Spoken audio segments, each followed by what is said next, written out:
Vamos lá, pessoal, para mais um vídeo hoje no canal. E no vídeo de hoje a gente vai começar uma série de 5 vídeos sobre modais de transporte. Os modais de transportes, ou tipo de transporte, modalidade de transporte, é tudo aquilo que a gente utiliza para transportar pessoas ou cargas. E animais também.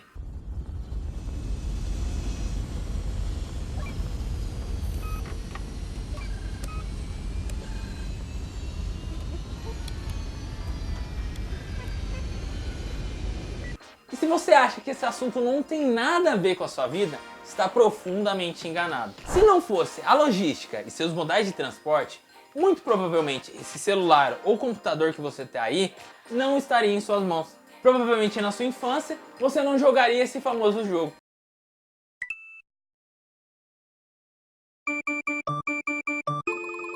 O seu carro, muito provavelmente, não estaria na tecnologia que tem hoje se não fossem os modais de transportes. O Brasil não teria sido descoberto se não fosse uma modalidade de transporte. Estão vendo? Chegamos às Índias. Os modais de transporte possibilitaram um crescimento tecnológico e uma globalização. A gente tem 5 tipos de modais de transporte: dutoviário, aquaviário, ou também conhecido como hidroviário, aeroviário, rodoviário e ferroviário. E algumas pessoas já julgam que a gente tem o espacial. E para começar então, vamos falar sobre o modal rodoviário. A gente pode falar que de alguma maneira a gente já sente um cheirinho de transporte rodoviário quando a gente já tem a domesticação dos animais. Então o ser humano começou a usar o transporte por tração animal. Com isso, a gente conseguiu levar muito mais cargas e cargas muito mais pesadas. E a gente já tem o início de uma comercialização. Então eu consigo levar muito mais cargas mais pesadas. Com isso eu não preciso só transportar o necessário, aquilo que só eu preciso. Mas eu consigo transportar coisas para comercializar. Então eu vou trocar o tecido que eu tenho no arroz que outra civilização tenha. Tá vendo? Então a gente já tem algum cheiro, algum tato de um modal de transporte rodoviário, porque a gente usa uma estrada ali meio que ilusória, a gente não tem pavimentação, mas a gente já consegue ver alguns avanços aí. A gente vai para a Idade Média. Na Idade Média europeia, a gente tem a criação de coches, carruagens, que eram usados pelas nobrezas. E aí, por exemplo, na Itália, no século XVII, a gente tem 1.500 veículos desse tipo, onde a gente já vê uma expansão de uma modalidade de transporte. A gente começou lá com tração animal, carregava os animais para levar as coisas. Aí na Idade Média, a gente já tem a criação de coches, que eram puxados por animais. E aí aqui vem o tchan da história. Revolução Industrial. A história do primeiro automóvel teve início lá em 1769, com a criação do motor a vapor. Chegou o 4K, olha aí.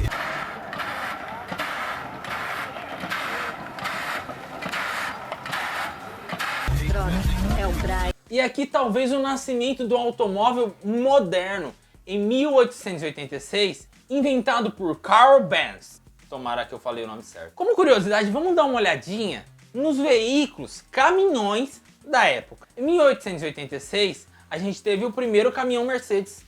Em 1902, a Scania produz o seu primeiro caminhão.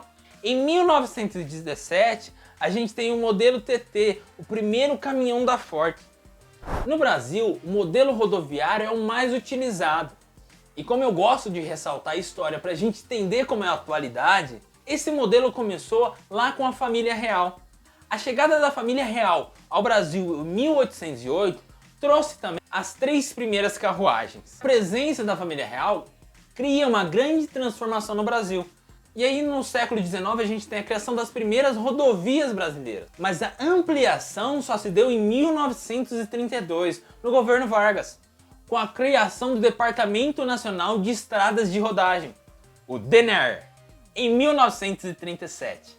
Esse modelo começou a ganhar muita notoriedade lá no governo do Juscelino Kubitschek, o famoso 50 em 5. Juscelino criou o plano de metas. Eram tão importantes as metas do meu governo que classificar uma mais ou outra menos seria difícil para mim na ocasião. Porque, se querem, vamos rememorar durante 2 minutos o que era o Brasil quando eu assumi o governo.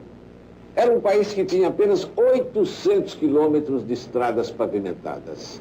Hoje já tem cerca de 50 mil. E aí eu gosto de ressaltar também que nessa época a gente está tendo a criação de Brasília. Os materiais precisavam chegar àquele local. As coisas precisavam chegar até aquele local. Qual a melhor maneira? Criar estradas e rodovias. As dificuldades para se chegar até lá eram enormes. Não havia uma estrada, não havia uma ponte nos numerosos rios. Teve a entrada também de indústrias automobilísticas no Brasil.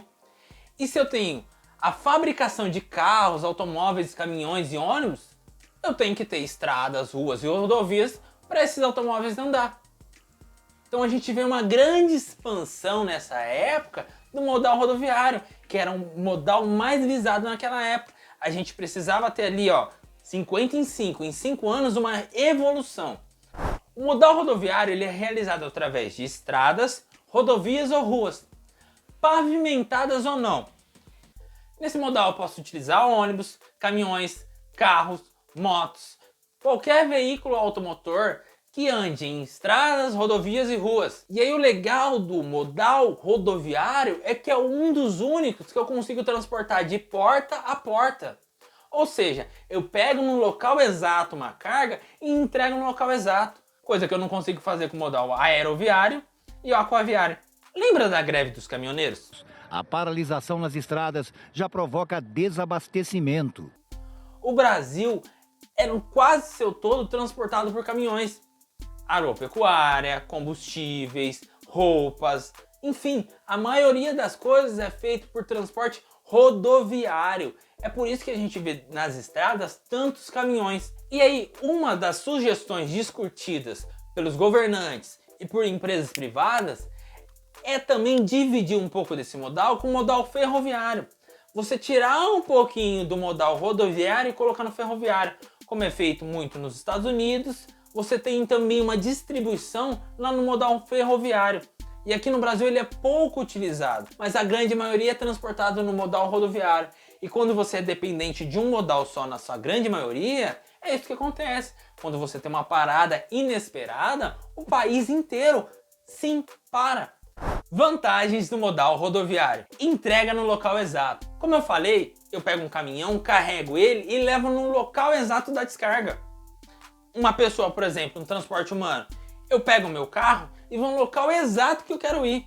Diferente do aeroviário, eu tenho que ir até o aeroporto, então depende do modal rodoviário já, pegar um avião, ir a outro local, chegando lá pegar um Uber ou um táxi e ir até o meu destino final. Facilidade na substituição de veículos. É muito mais fácil se eu tenho um problema, por exemplo, de um caminhão quebrar, eu trocar a carga, passar essa carga para outro caminhão, do que eu fazer isso com um navio, com uma aeronave, maior investimento. Como eu falei, esse é um modal que recebe maior investimento do governo atualmente.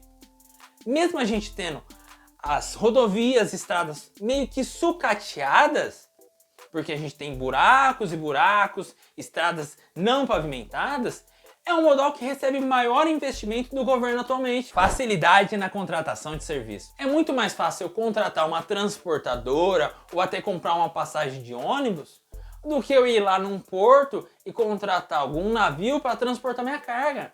Então hoje em dia na internet, qualquer lugar, você consegue de maneira fácil achar uma transportadora para transportar sua carga, ou até mesmo se é um transporte de pessoas, é muito mais fácil eu pegar um ônibus para ir para outro estado do que um avião. Mas a burocracia, se comparada com outros modais, ela é muito menor no rodoviário. Desvantagens: menor capacidade de carga. Se a gente comparar com outros modais, por exemplo, o ferroviário, é ilusório. Quanta carga a gente consegue carregar em vagões de trem e quanto que a gente consegue carregar numa carreta. Então eu consigo carregar muito mais carga em outros modais. O modal rodoviário eu tenho uma carga reduzida. Tempo de entrega. Então, a maioria das vezes que a gente vê o transporte de urgências e, por exemplo, o transporte de órgãos, a gente vai ver no aeroviário. Porque o transporte rodoviário leva muito mais tempo para ser entregue. Extravio. No português, claro, perdeu o Playboy. Perdi o Playboy. Aqui a gente tem a presença muito maior de roubos e acidentes do que em outros modais. Estradas. Mesmo sendo o modal com maior investimento, a gente tem estradas não pavimentadas, estradas com buracos. Então a gente tem as péssimas condições famosas das estradas brasileiras. Mudar para melhor, com certeza que a gente ia mudar melhor, já tava bom. Diz que ia mudar para melhor, não tava muito bom, tava meio ruim também, tava ruim. Agora parece que piorou. E aí a gente tem perigo de acidentes e quebras de carga. Imagina uma carga, por exemplo, sei lá, de ovo, você transportar ela de um estado para o outro numa estrada cheia de buraco. Olha o tanto de perda que você vai ter ao longo do caminho. Soja, por exemplo, você transportar soja em caminhões em estradas sucateadas. Se você já passou por algum local, você vê lá, ó, a soja começa a cair do caminhão, porque não para, é buraco atrás de buraco. Então você tem uma perda ali também no transporte. Pedágios. O governo entrega suas estradas e rodovias à iniciativa privada, porque o governo não consegue dar mão de obra necessária para essas estradas e rodovias. Então ele vai lá e entrega para a iniciativa privada para cuidar daquelas estradas, o que muitas vezes não acontece. É isso aí, pessoal, mais um vídeo no canal, espero que você tenha gostado e não se esqueça do clássico, se inscreva no canal. Até a próxima.